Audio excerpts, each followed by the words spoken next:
Hello, Steve Arts 89. Well, you'll know I'm not the biggest Star Trek Discovery fan, but I do appreciate the production design, even though it doesn't fit in Star Trek. It doesn't look right. It's not canon. It's not accurate, and all those things. If it was another series, it'd be a totally different story. So I bought The Art of Star Trek Discovery because I really just wanted to look at the design work that went into the show.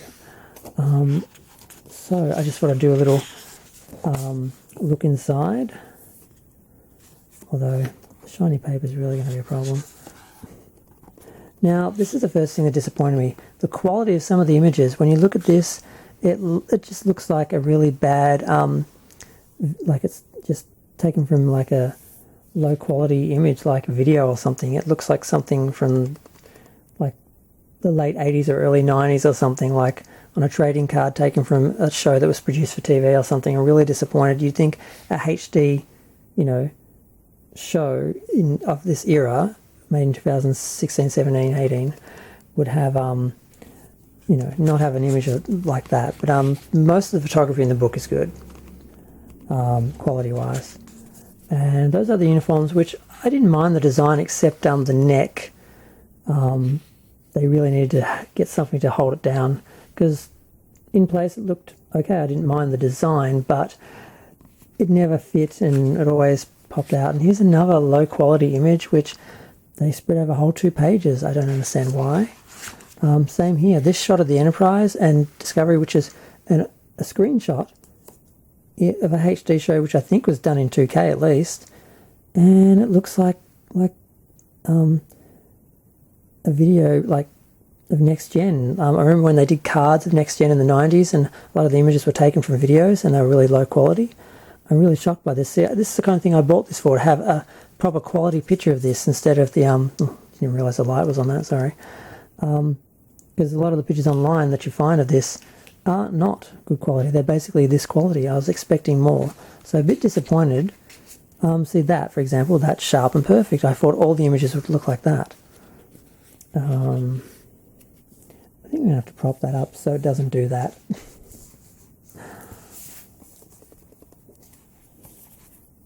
As much.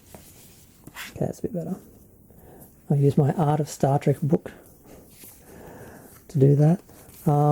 Yeah, so they cover like everything, like the beginning of the series, the credits, which I really hated, although someone did a negative version where they were basically black with blue, and I really liked them. So I'd love to just have that at the start of the series, watch that once, and then watch the shows, if you were going to watch them without any of the credits.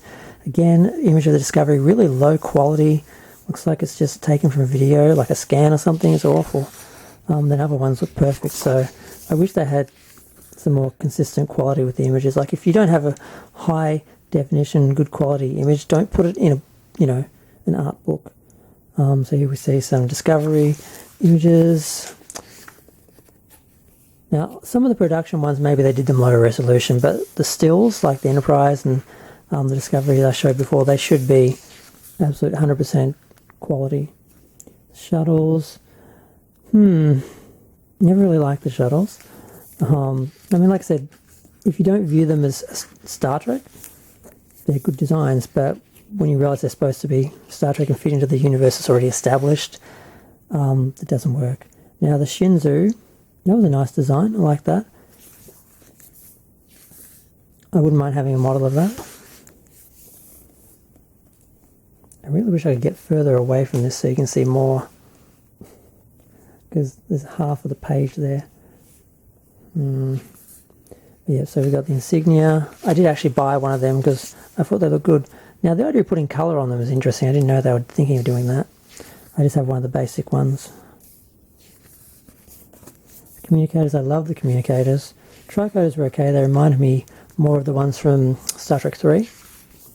The phasers, I love the phasers. I still want one. Like I said, the design work was solid in a way, except that, it was wrong for that era of Star Trek and just Star Trek in general. It's too dark and, yep. Oh, you know what? The one thing they really messed up was the transporter. That was just an embarrassing I don't know if they were trying to do some sort of throwback to the 50s, science fiction or something, B-movie stuff. It was just awful. And it didn't match any of the other designs on the show, which, were, well done. The uniforms, I hated the blue ones, but once they actually converted them to the colour ones, I had no problem with them, except sometimes the necks didn't sit down on the actors properly. They should have had like a metal strip or something in them to hold them straight or something and pin them down. Now the main disappointment was the few pages they actually spent on the things I cared about, like the Enterprise. This is what it gets. Basically, these 2 pages and another 2 pages further on. Here we have another full double-page low-quality image, which I don't think it was a shot from the actual episode. Now, the Klingon design, okay, we all hated the Klingons. They looked wrong. Their heads were bulbous. They didn't match. But the designs themselves, particularly the armor, were really good. I mean, they looked great, except for the proportions of the heads. If they were just another alien, they would have been fine on the show.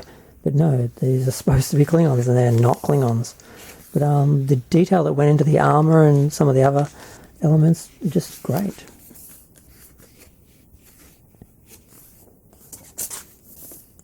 Yeah, some of the promo shots, the posters of the eye and that, they were striking. They looked good. God, look at the detail on the weapons. They're probably not that practical to actually fight with, but they look beautiful. Ship of the Dead, what did they call it? It wasn't the coffin ship, the sarcophagus ship. I can't remember what they called it.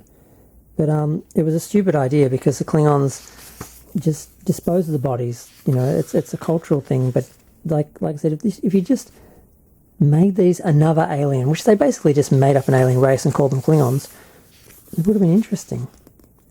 Yeah, we're just looking at the effects. Some of the, green screen versus what you finally saw on the screen. Because a lot of people tried to trash the quality of the effects and everything just because they hated the show. They just had to hate everything. But quality was not an issue for the most part. Design was not an issue for the most part, except, they thought they were just designing for another series. Yeah. Really wish they didn't blow up some of the lower quality images and waste a whole double page spread on them when you could have a high quality image. So that's my main issue with the book. They do that a lot. I was kind of surprised to see that. You kind of expect that with older books on an older show or something where they weren't, quality wasn't as important, or they didn't have the, but I like this. This is 2 pages on like the bridge displays and consoles and that, because some of it looked good. I do struggle to be positive and not hate on this show, because there's some issues and some elements with the show that I do really, really hate. But there's others I don't. So doing a lot of the early production, because I think they spent most of their money on the first couple of episodes, which is where they got into trouble with the budget, because then they ran out of money later and had to get more money, which didn't sit well with the studio, especially when it wasn't doing really well, and Netflix and blah, blah, blah, drama. Some of the alien designs were solid, and the makeup was good, but some others weren't as good, but I'm not going to be too critical. I don't know how long this book is. I thought it was 160 pages, and somewhere else it said 200. I guess I'll find out when I get to the end. I did quickly look through this after I got it, but I thought, I'll do a look inside later.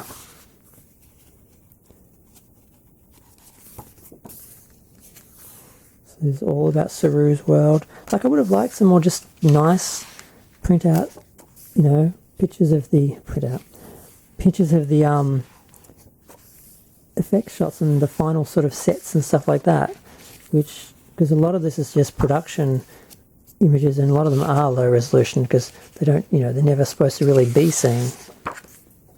But you don't sort of spread them over 2 pages and make it really obvious how low quality the images are. And the amount of work that went into the sets and the costumes you know, they did, you know, try on one level to make this show good, but I mean, they failed in a lot of ways, but not really visually, unless of course, you know, you're expecting canon. Then we have the second season, of course, when they suddenly grow their hair back and their heads all gotten smaller and more balanced in their proportions. Like some of the environments from the planets did look great. The bridge. The Enterprise bridge. Unfortunately, we only get about 4 pages, plus the other 2 on the console itself, or just some of the consoles that were sort of, you know, original series era. So yeah, this is close to good. If they just had, you know, just a bit more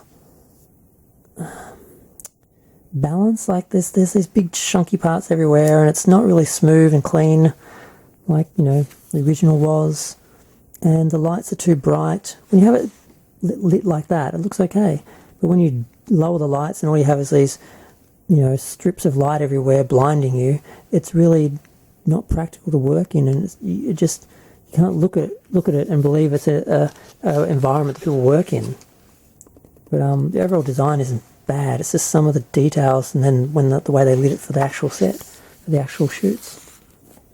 And a little bit more shots of the Enterprise, but they didn't really go into detail into designing the Enterprise or even the Discovery. They did more on that, obviously, but they could have done more. So a little disappointed with that. But the rest of it, which is just the general design and the aliens and the environments and everything, you know, they did a good job of covering all that. Even if they did use some low quality photos that just, you know, they're no fun to look at because you're just really aware of the quality.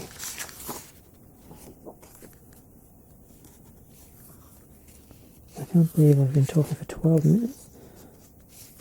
There's more pages than I thought. I did like the suits. I like that they also had different colours. Like you can see there, the red and the gold. Little things like that that say Star Trek, that tie into the things we expect.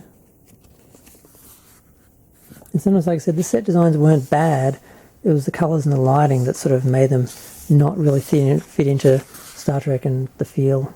And also just practical. No one wants to be in the dark looking at strips of light and, you know, light shining in from outside while you're like cowering in the shadows or something. It's just, we don't live like that. And we don't have work environments like that. Again, some of the makeup was good, the quality, the advancements from foam latex to the different types of materials they use now that look a lot more skin-like and lifelike are interesting. And I keep sliding up.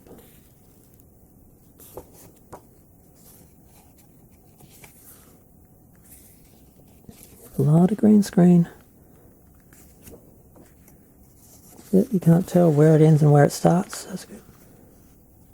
A couple of Enterprise shots here, but not much. I was expecting a little bit more. It was a big part of season 2. But I'm guessing they're going to do a Strange New Worlds art book at some point, and that'll focus more on the design work that was done on Discovery, which ended up being used for Strange New Worlds, I hope. Like, that Klingon ship design is great. The pictures are low quality, but the design is great. It feels like a Klingon ship. It's not like the ship they had in season 1. That was an absolute joke. That they were trying to tell us that was a D7. That's a D7. And even though they've changed it to what they think looks more modern and looks better, it still looks good. So some of the stuff worked. But most of it was revised from the first season, though, before they got it right in the second season. But yeah. I think we're nearly done. 206, 208. It's 208 pages. Yeah, The Art of Star Trek. This is a 15-minute video. And it's the same size as The Art of Star Trek The Motion Picture, which I also got and was a little disappointed with as well. They didn't have as many stills and quality, high quality pictures from the film I was expecting. There's a lot more sketches and not a lot of shots of the Enterprise. There are a lot of promo shots in that done of the Enterprise. It looked beautiful. I thought we'd get a couple of those full page, but they didn't. They never quite give us what we want. They don't give us the Starship porn. I don't know why. Maybe they're going to do a Portrait of the Enterprise book or something with all the high quality, photography of all the models or something one day. Wouldn't that be nice? Who knows?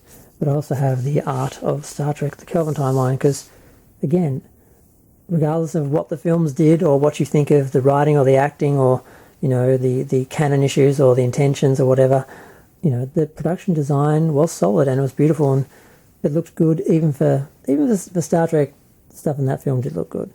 In those films did look good. But, yeah. If they weren't supposed to be Star Trek, they'd be flawless. But the movies were a bit better because they had an explanation for it all. It was an alternate timeline. But, Star Trek Discovery insists that it's canon. And all that should show it's not.